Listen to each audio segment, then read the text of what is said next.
Hey, thanks for stopping by. Gather around the fire, children, as we tell the tale of 4 planeswalkers. We have Martin piloting his Esper Kamiz deck, Bob with the Celestia Emmara deck, TUI rocking a mono-black Mortarion deck, and me, Will, running some mono-black Braids. Who do you think comes out on top? Make your picks, and our story begins on turn 1. Martin starts us off and he plays a Caves of Koilos. His Kamiz is an aggro-based deck built around the Initiative and Monarchy. Bob plays the Plains, and his Emmara deck likes to go wide with tokens while also going tall with anthems. TY plays a Swamp, and his Morty deck is based around life loss to raise an army worthy of Mordor. I go last, and my deck is all about the black color pie, sacrificing, reanimating, and discarding. I play a Swamp and follow up with Wayfarer's Bauble. Martin plays an Obscura Storefront, and he fetches out a Plains, then passes to Bob. Bob then plays a Forest and a Manador, the Steward of Valoron. TY plays a Swamp and ramps with a Mind Stone, while I play a Swamp and I too ramp with an Arcane Signet. Martin plays an Island, then a White Plume Adventurer, which gives him the initiative. He searches out a basic Swamp and then passes. Bob plays a Pendelhaven, attacks TY for 2 with the Steward, and then he ramps into a Celestial Locket before tapping out to cast Emmara. TY's turn 3 play is a Shakedown Heavy. Meanwhile, my turn 3 play is Combage Witches, and this card can be sneaky good outside of 1v1. Martin ventures deeper into the Undercity, and he puts 2+1/+1 counters on White Plume Adventurer, making it a 5/5. He plays a Swamp while I crack the Bauble, and Martin then plays an Azure Fleet Admiral, which makes him the Monarch. He then attacks me for 5, and on his end step, he draws a card for the Monarchy, and then he untaps his White Plume with Bob. Bob plays a Dolmen Gate and goes to combat. He attacks Martin with both Emmara and the Steward, but both get blocked. Still, Bob creates a soldier from the Emmara trigger, and he then casts a Smuggler's Copter on his second main. He then passes. TY plays a Packed Weapon, and he discards to equip it to the Shakedown Heavy. He then moves to combat to swing at Martin to try and get the initiative and the Monarchy. The weapon triggers, and it reveals Phyrexian Flesh Gorger off the top, which he then puts to the hand but also has him eating 7 damage. Martin doesn't want these problems, and he just lets him draw a card to remove the Shakedown from combat.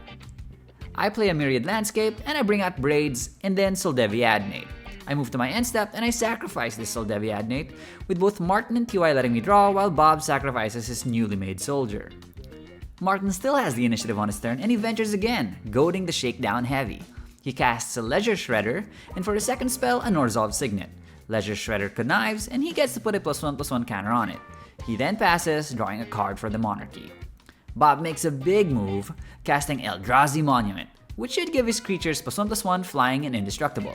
While this is on the stack, I activate my Combage Witches, targeting Emmara to deal 1, and I throw the alley-oop pass to TY, who deals 1 more damage to Emmara to dunk on her.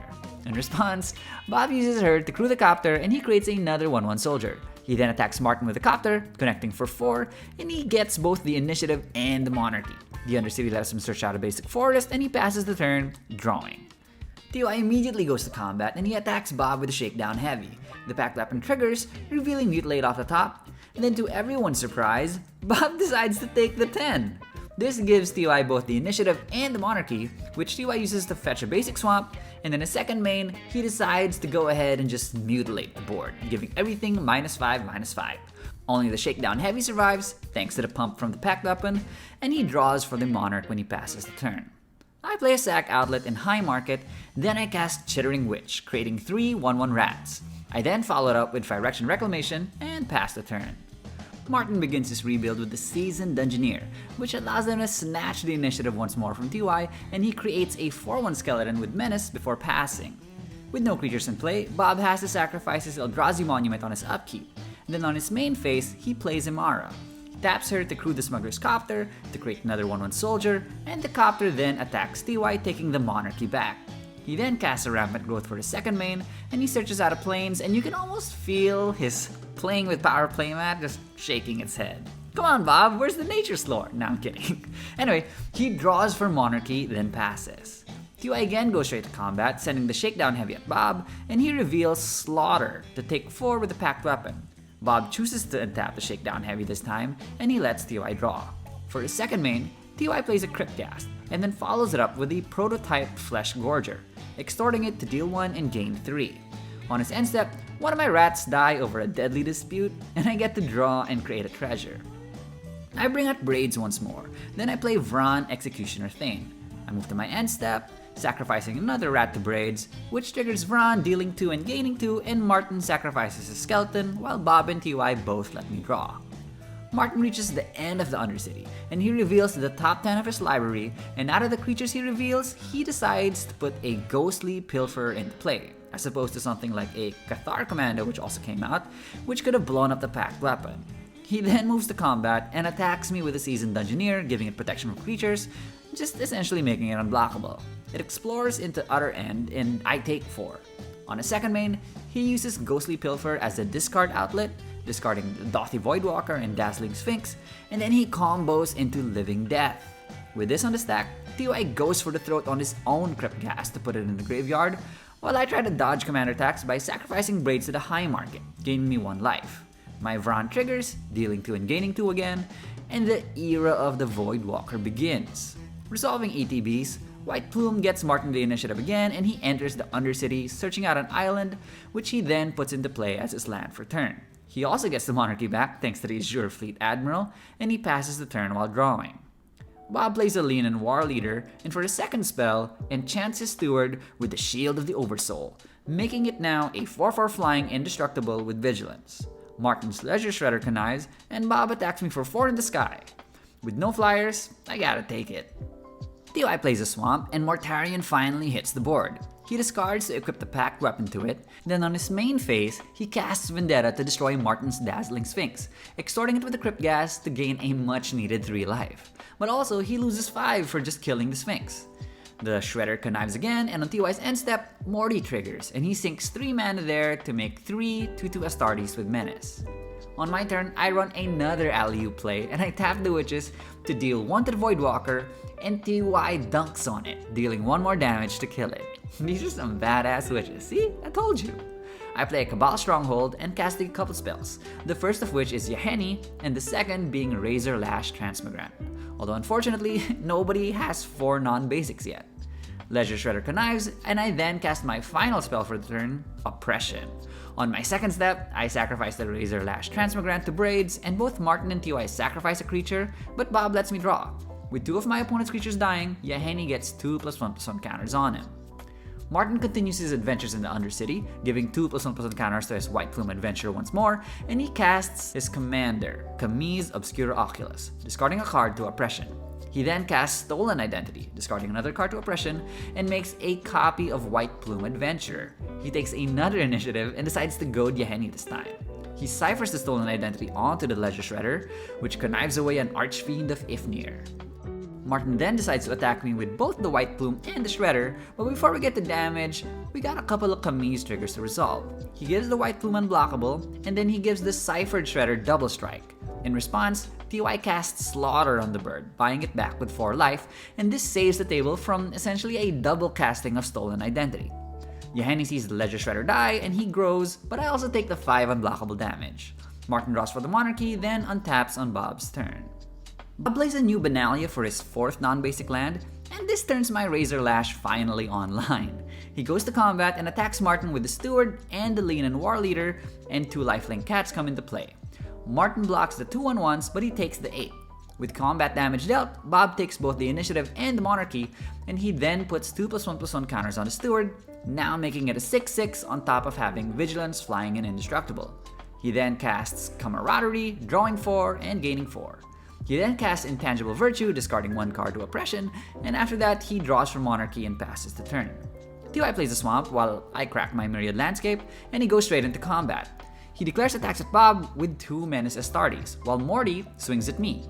The packed weapon triggers, revealing Asmodeus the Archfiend off the top, and TY takes another 6. I'm still helpless to flyers, and Morty deals 11 commander damage. Meanwhile, Bob takes 4. TY now has the initiative and the Monarchy, and he chooses to put 2+1/+1 counters on the Crypt Gas. He thought about scrying too, which could have helped him mitigate or abuse the pack weapon damage, depending on how you see it, but he decided against it because he said he wants to activate the trap. On his second main, TY decides he wants to lose some more life, so he slaughters the Lean and War Leader and buys it back for 4 life. This brings him below 0. He discards Asmodeus to Oppression, and Yahenni gets another counter with the War Leader dying, which now makes him a 6/6. TY then enters his end step, drawing from Monarchy, and he sinks 8 to his commander's trigger, making him 8 2/2 Astartes with Menace. I cast Bastion of Remembrance, discarding Ashnod's Altar to Oppression, and I then play a land and cast Sir Conrad the Grim. And it's at this point, I'm empty-handed. It seems like I oppressed myself. I then reanimate the Transmigrant, dealing 1 with Sir Conrad, and with Yeheni goaded, I have to attack TY, who blocks with an Astartes. This grows Yeheni to a 7/7, and Sir Conrad deals 1 more damage with a token dying. On my end step, I sacrifice the Transmigrant to Braids, dealing another 1 with Sir Conrad, and also dealing 1 and gaining 1 from the Bastion. Both Martin and Bob let me draw, but TY sacrifices another Astartes, growing Yeheni and triggering Sir Conrad again. Martin casts Midnight Pathlighter, which gives his entire team evasion against non-legendary creatures. He enters combat and he spreads the love. Kamiz triggers, making the 5/5 White Plume unblockable, and he attacks me with this. Kamiz also gives the Azure Fleet Admiral double strike, and this gets sent to TY. And because TY is the Monarch, the Admiral is also unblockable. Finally, the last White Plume goes to Bob, and this creature is also unblockable because Bob doesn't have any legendary creatures to block with. On first strike damage, Martin ventures into the dungeon, and he draws a card from the Undercity.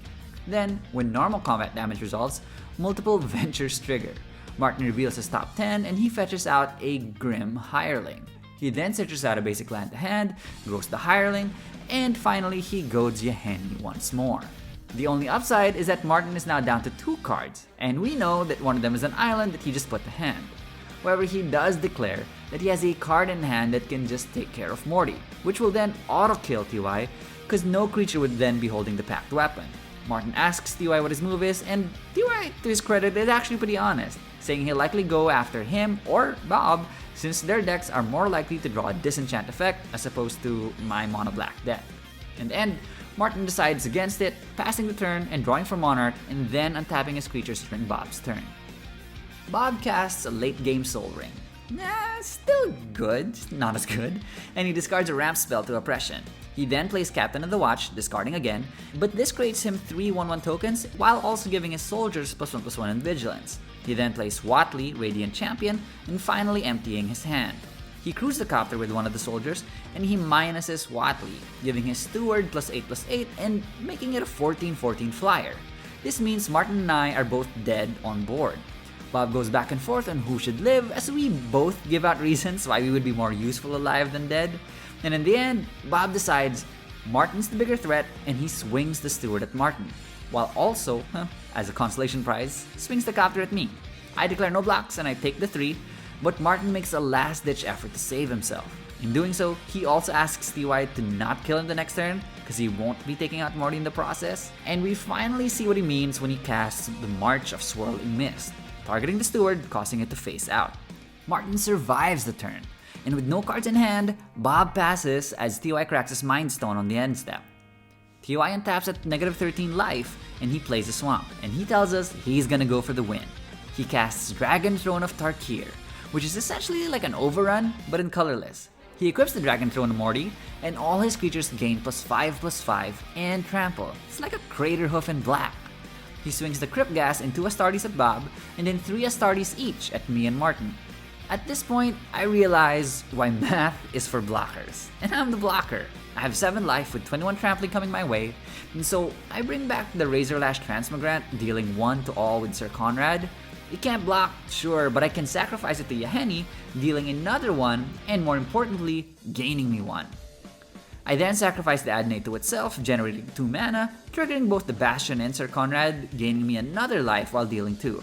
I bring back the Transmigrant with these 2 mana, which then deals another 1, Sir Conrad, and then I sacrifice it to Yeheni once more, dealing another 2 and gaining another life. At only 10 life, I have to block with my entire board, which has about 11 worth of toughness. That'll leave me exactly dead. So, as a last resort, I activate the High Market and I sacrifice Yeheni, gaining 2 life from the market and the Bastion while also dealing 2 more damage.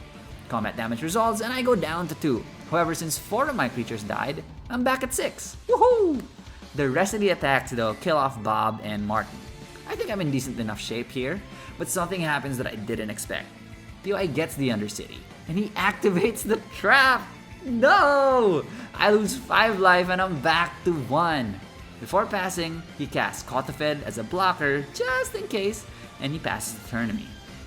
I get to untap, and I play a swamp. It's me at 1 life, facing down an army. My only way out is to kill the Dark Lord Mortarion, who holds the packed weapon. I see a line, but I'm not sure I can make it. It's like Morty has the 1 ring, and the only way is to cut off his hand. For my first main, I cast Ayara. This gains me 1 life. However, with Bob out of the game, my Transmigrant now costs 6 to bring back, essentially locking it out of the game. It's a tough decision, but I had to sacrifice Ayara to the high market to gain 1 more life, and with the Bastion, this brings me up to 4. I activate the Phyrexian Reclamation, bringing back the Chittering Witch, but with only 1 opponent, she only makes 1 rat token. If I didn't have to sacrifice Ayara to gain a life, I would have had enough to give Morty -6/-6. But in the end, I could only sacrifice 1 rat, 1 witch, and Morty lives with 2 remaining toughness. Turns out, I could only make a god bleed. I scoop to the Dark Lord, and TY takes home the victory. And that's it for this episode. Hopefully you enjoyed it, and be sure to leave a like and subscribe because it really helps us out. I apologize for the quality. I didn't realize you were recording at 480p until after the game, but hopefully it was still watchable. Did you see the Morty win coming? Because I sure didn't. Well, let us know what you think in the comments. Stay inspired, friends, and I'll see you next time.